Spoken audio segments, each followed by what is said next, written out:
हाँ क्लास देखिए, एक बहुत अच्छा क्वेश्चन आपके स्क्रीन पर दिख रहा होगा। क्वेश्चन में कह रहा है कि एक क्या किया गया है, एक स्टोन लिया गया है और एक ट्रेन है, ठीक है।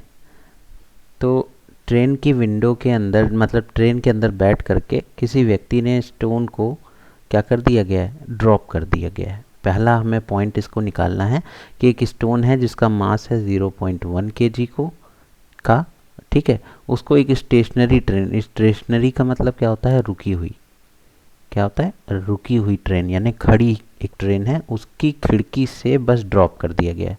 तो आपको बताना है, मैग्नीट्यूड बताना है और डायरेक्शन ऑफ नेट फोर्स ये निकालना है आपको।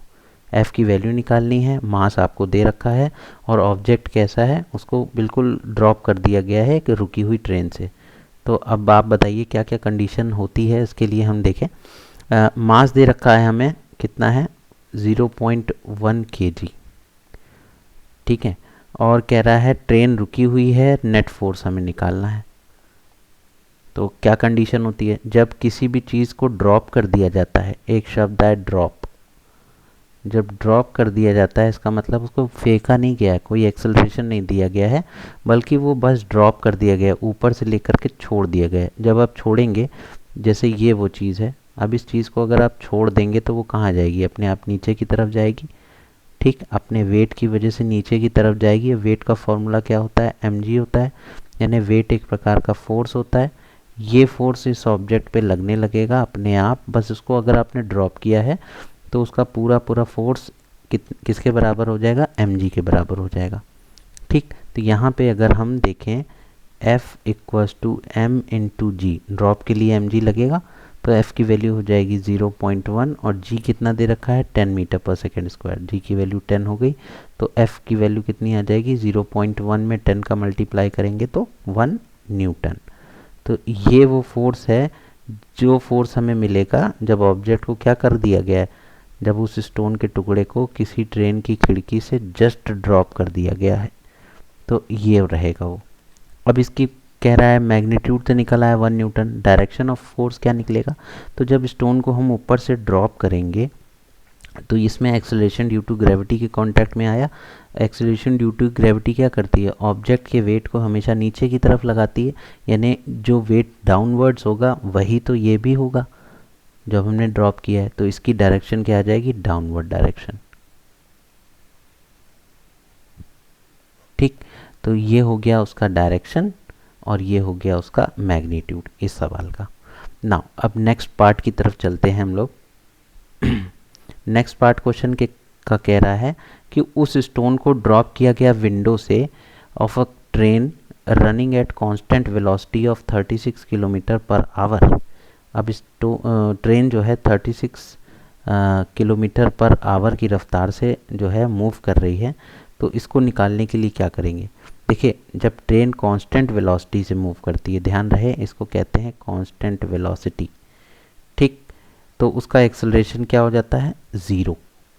ये चीज़ ध्यान में रखने वाली है। कांस्टेंट वेलोसिटी का मतलब हो गया ट्रेन के अंदर किसी भी प्रकार का एक्सेलरेशन आया ही नहीं। 15 मिनट पहले जितने एक्सेलेटर पे वो चल रही थी, 15 मिनट बाद भी उसकी वेलोसिटी सेम होने का मतलब है उसका एक्सेलरेशन हमने ना के बराबर यानी ज़ीरो हो गया।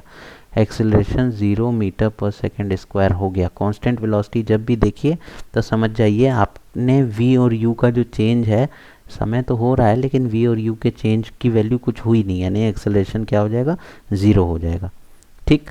तो डायरेक्शन ऑफ मोशन के ही रिस्पेक्ट में ये ज़ीरो हो जाएगा, तो इसलिए जो भी फोर्स एक्ट कर रहा होगा इसके ऊपर वो भी ज़ीरो हो जाएगा, क्योंकि फॉर्मूला क्या होता है, F equals to m into A. Now since we know that acceleration is zero, तो मास चाहे कुछ भी हो, एक्सेलरेशन ज़ीरो हो गया तो मास 0.1 था, इसमें ज़ीरो का मल्टीप्लाई कराएंगे तो फोर्स भी क्या आ जाएगा, ज़ीरो, यानी नेट फोर्स जो है इस ऑब्जेक्ट के ऊपर क्या आएगा, ज़ीरो। लेकिन ऐसा नहीं मैं कह रहा हूँ कि इस पर कोई और फोर्स लगेगा नहीं, इस ऑब्जेक्ट के ऊपर ग्रेविटी वाला फोर्स तो लग ही रहा है ना। वो कहाँ लगेगा, डाउनवर्ड डायरेक्शन में।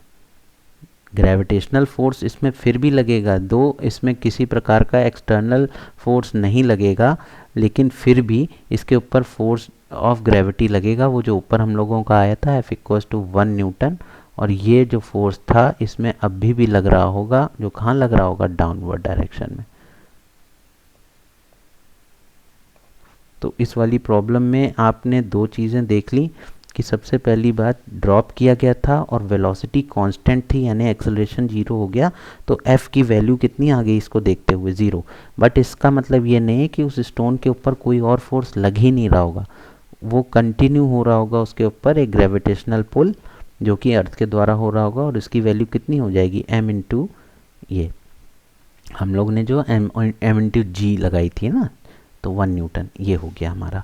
थर्ड पार्ट कह रहा है कि उस स्टोन के ऊपर क्या होगा फोर्स की वैल्यू जब उसको ड्रॉप कर दिया जाएगा, उसको ड्रॉप कर दिया जाएगा window of an accelerating train with 1 metre per second square. अच्छा, एक ट्रेन है जिसकी खुद की रफ्तार एक्सेलरेशन कितना है, 1 मीटर पर सेकेंड स्क्वायर का है, तो उसके ऊपर कितना फोर्स आएगा, तो हमें ये निकालना है। तो अब देखिए ट्रेन जो है, ट्रेन अगर आप इसको ट्रेन कंसीडर करें तो ये ट्रेन ऐसे जा रही है, ठीक। ट्रेन की डायरेक्शन क्या है, ट्रेन कहाँ मूव कर रही है, हॉरिजॉन्टल डायरेक्शन में, हॉरिजॉन्टल डायरेक्शन में मूव कर रही है।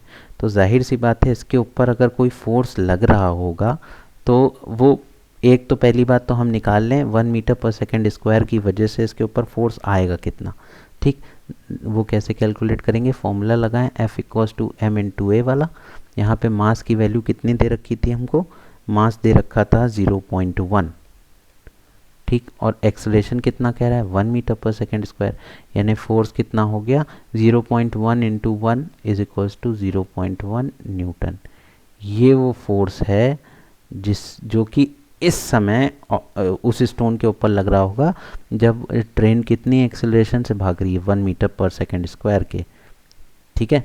ये चीज़ ध्यान रखिएगा, यानी कि 0.1 न्यूटन का ये जो फोर्स है ये हॉरिजॉन्टल डायरेक्शन में लग रहा होगा, क्योंकि ट्रेन भी हॉरिजॉन्टल डायरेक्शन में जा रही है। अब हॉरिजॉन्टल का मतलब मैंने ऐसे एरो से दिखाया है आपको, ठीक है। वर्टिकल में ऊपर से नीचे दिखाया था, हॉरिजॉन्टल में ऐसे करके दिखाया है, ठीक।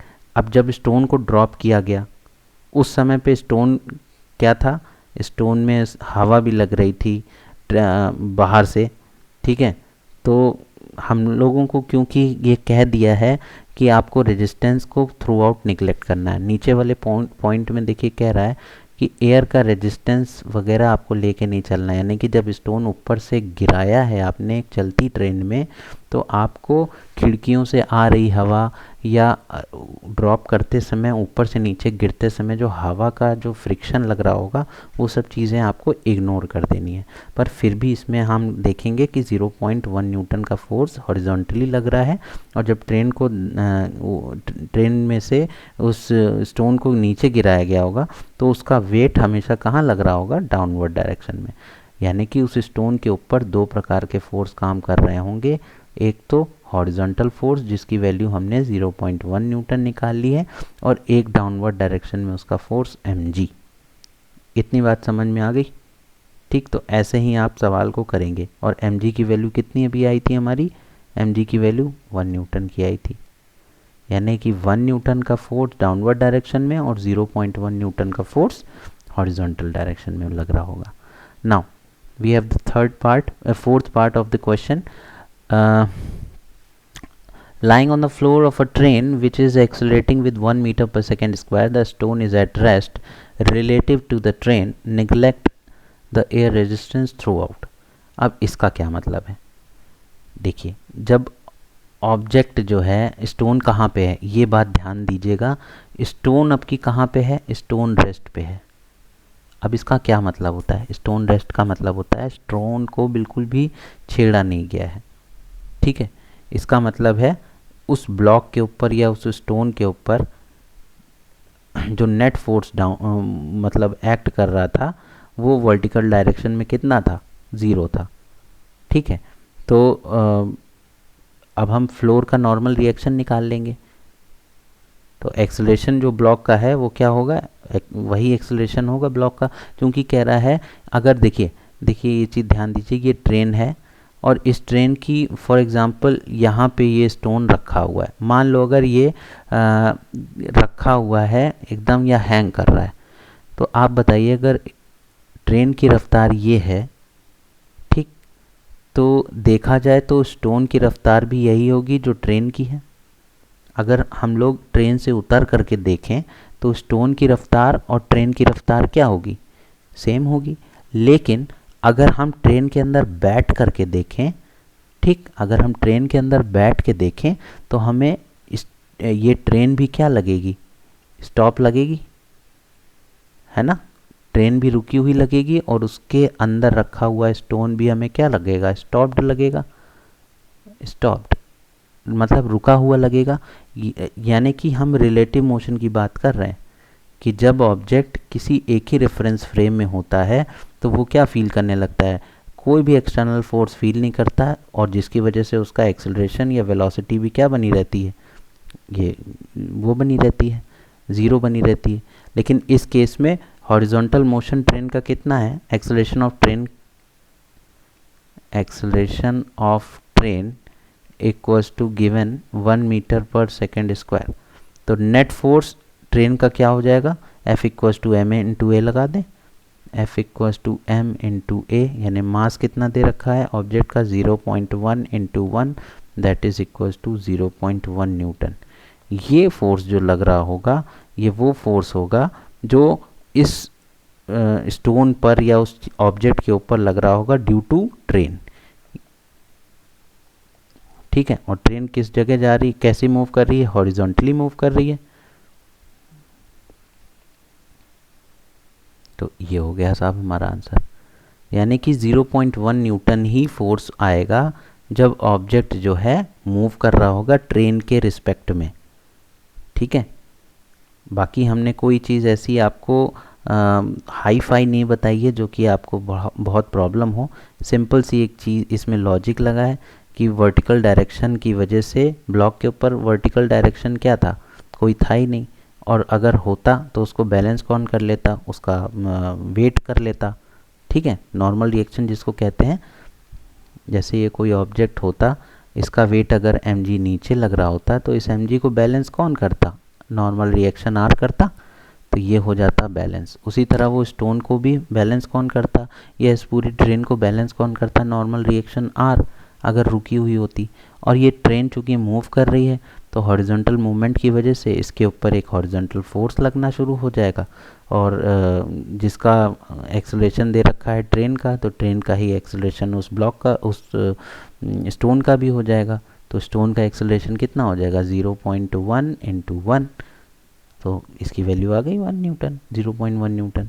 और ये कहाँ लगेगा, हॉरिजॉन्टली लगेगा, यानी कि ये इसका डायरेक्शन क्या होगा, डायरेक्शन ऑफ द ट्रेन हो जाएगा, डायरेक्शन ऑफ द ट्रेन। तो ये क्वेश्चन आपने देखा कितना अच्छा क्वेश्चन था, समझ में भी आया होगा मेरे ख्याल से। अगर थोड़ा सा मन लगा के आप समझें और बार बार जो मैंने बोला उसको समझने की कोशिश करें तो डेफिनेटली आपको ये सवाल समझ में आ जाएगा। तो इसको ट्राई कीजिएगा और देखने की, समझने की कोशिश कीजिएगा, आपको 100% ये सवाल समझ में आएगा। इन केस नहीं समझ में आए तो जो बच्चे मेरी कोचिंग में पढ़ रहे हैं वो आकर के मुझसे पूछ सकते हैं।